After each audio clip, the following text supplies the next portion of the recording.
Olá, sejam bem-vindos ao canal da Ponto Seguro.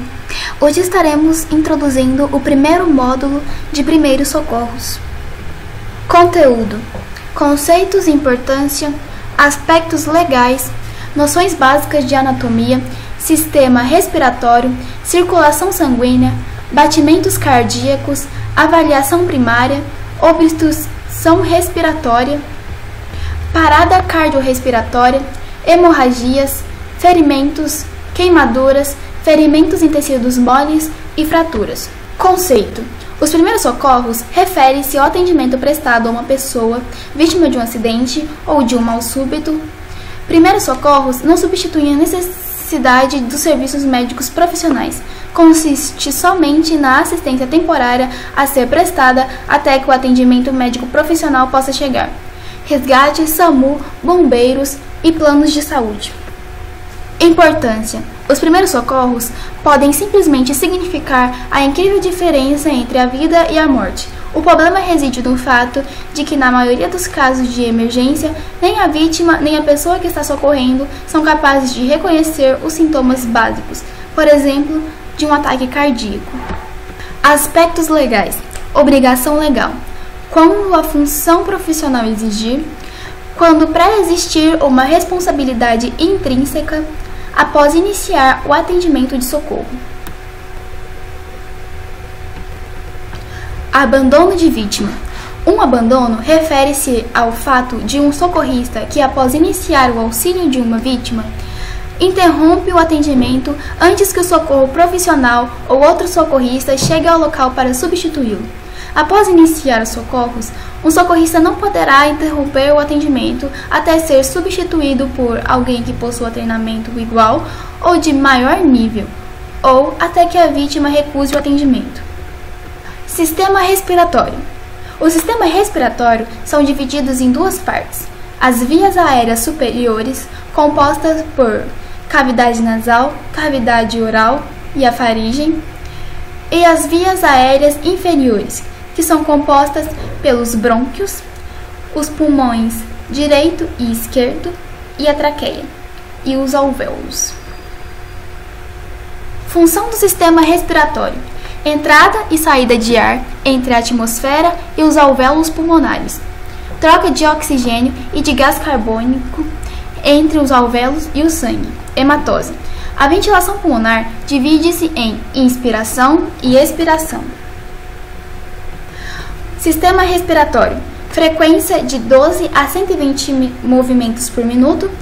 Acima de 20 incursões por minuto caracteriza uma traqueopneia e abaixo de 12 incursões por minuto caracteriza uma bradipneia. Pulso por minuto. Adulto: 60 a 100 pulsos por minuto caracteriza-se como normal. Acima de 100, uma taquicardia, e abaixo de 60, uma bradicardia.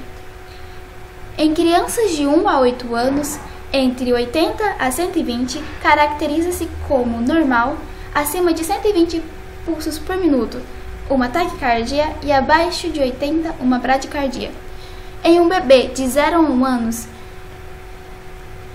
entre 85 a 60 pulsos por minuto, caracteriza-se como normal. Acima de 160, taquicardia, e abaixo de 85, uma bradicardia. O que significam os números de uma medida de pressão arterial? Significam uma medida de pressão que significam os números de uma medida de pressão arterial? Significam uma medida de pressão calibrada em milímetros de mercúrio. O primeiro número, ou de maior valor, é chamado de sistólico e corresponde à pressão da artéria no momento em que o sangue foi bombeado pelo coração. O segundo número, ou de menor valor, é chamado de diastólico e corresponde à pressão na mesma artéria no momento em que o coração está relaxado após uma contração. Não existe uma combinação precisa de medidas para se dizer qual é a pressão normal, mas em termos gerais, diz-se que o valor de 120 por 80 milímetros de mercúrio é o valor considerado ideal.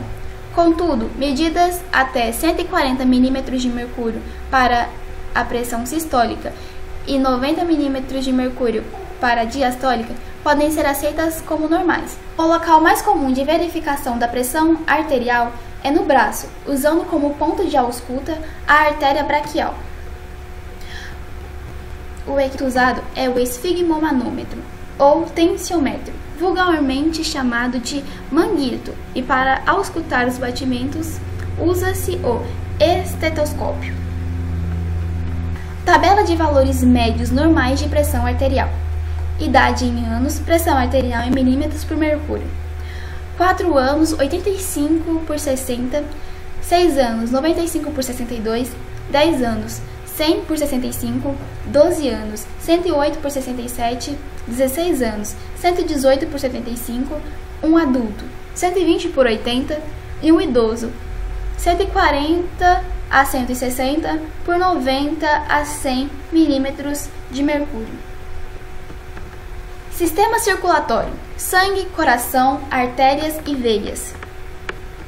A artéria, aorta, veia principal, cava. Para cada artéria temos uma veia correspondente.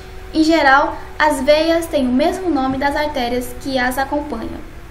Principais artérias e veias de interesse do socorrista: artéria temporal, veia temporal, artéria carótida, veia jugular, artéria branquial, veia braquial, artéria radial, veia cefálica, artéria ulnar, veia basílica, artéria femoral, veia femoral, artéria popilítea, veia popilítea, artérias tibiais, veia safena. Batimentos cardíacos. Como verificar? Utilizando os dedos médios e indicadores, palpando sem muita pressão sobre a artéria.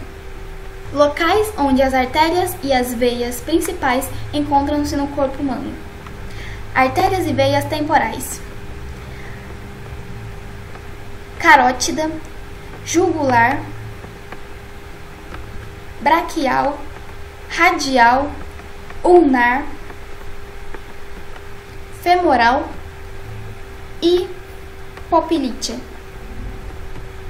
A carótida é a artéria preferencial para verificar os batimentos cardíacos em uma vítima inconsciente. A artéria braquial é usada para verificação de batimentos cardíacos em crianças. A artéria radial é a preferencial para verificação de batimentos cardíacos em vítimas conscientes. Obstrução respiratória. O procedimento usado pelo Corpo de Bombeiros de São Paulo em situações de obstrução respiratória é a manobra de Lynch. Para realizá-la, o socorrista deverá fazer pressão no ponto médio entre o umbigo e a ponta do osso externo, apêndice tifoide, da vítima. Mostrará a figura no slide a seguir.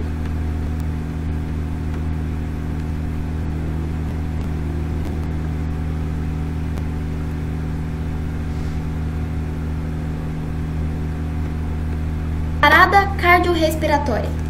Quando o oxigênio para de bombear sangue para o organismo, as células deixam de receber oxigênio. Existem órgãos que resistem vivos até algumas horas, porém os neurônios do sistema nervoso central, SNC, não suportam mais do que 6 minutos sem serem oxigenados e entram em processo de necrose. Desta forma, a identificação e a recuperação cardíaca devem ser feitas de imediato.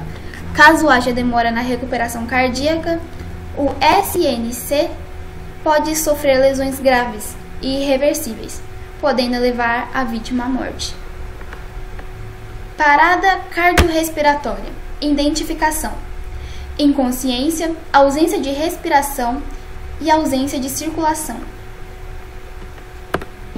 O socorrista deverá iniciar a compressão cardíaca o mais cedo possível. No caso de parada respiratória e cardíaca simultânea, deve-se intercalar a respiração artificial com a massagem cardíaca, método conhecido como reanimação cardiopulmonar ou RCP.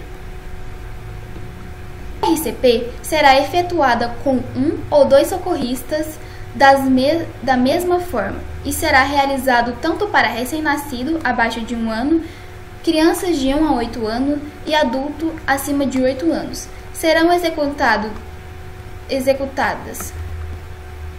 efetuadas 30 compressões cardíacas externas para as 2 ventilações artificiais, repetindo esse ciclo por 2 minutos.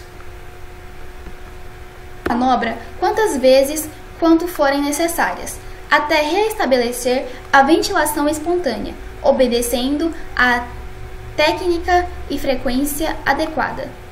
Não dobrar o cotovelo, mantendo os braços perpendiculares ao externo, como se fossem uma alavanca. Essa aqui foi a primeira parte do módulo de primeiros socorros. Continuaremos na aula seguinte.